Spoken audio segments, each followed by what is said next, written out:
ഇന്ത്യയിൽ നിന്നും മൈഗ്രേറ്റ് ചെയ്ത ആളുകൾ പിന്നീട് എന്തുകൊണ്ടാണ് തിരിച്ചു വരാത്തത്? വേൾഡ് ബാങ്കിന്റെ റീസെന്റ് റിസർച്ച് ആയിട്ടുള്ള മൈഗ്രന്റ് റെഫ്യൂജീസ് ആൻഡ് സൊസൈറ്റീസ് എന്നുള്ള ആ റിപ്പോർട്ടിൽ പറയുന്നത് ഇന്ത്യയിൽ നിന്ന് എബ്രോഡിലേക്ക് മൈഗ്രേറ്റ് ചെയ്തിട്ടുള്ള ആളുകളുടെ സാലറി കൂടിയിരിക്കുന്നത് 118%.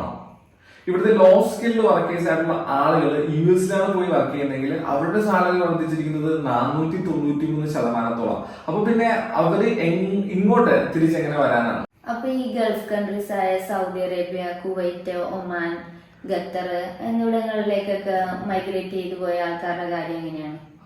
ഗൾഫ് കൺട്രീസിലെ കാര്യം വ്യത്യാസമൊന്നുമല്ല. 118% വർധനവ് ലോ സ്കിൽഡ് ആയിട്ടുള്ള ആൾക്കാർക്ക് ഗൾഫ് കൺട്രീസിൽ കിട്ടുന്നുണ്ട്. ഈ സ്കിൽഡ് ആണ്, എക്സ്പീരിയൻസ്ഡ് ആണ്. അങ്ങനെയാണെങ്കിൽ ഗൾഫ് കൺട്രീസിൽ വർക്ക് ചെയ്താൽ അവരുടെ സാലറി വർദ്ധിച്ചിരിക്കുന്നത് 293%. അത് ഹ്യൂജ് ആയിട്ടുള്ള ഒരു വർധനവാണ്. അപ്പം രസകരമായിട്ടുള്ള മറ്റൊരു കാര്യം എന്താണെന്ന് ചോദിച്ചാൽ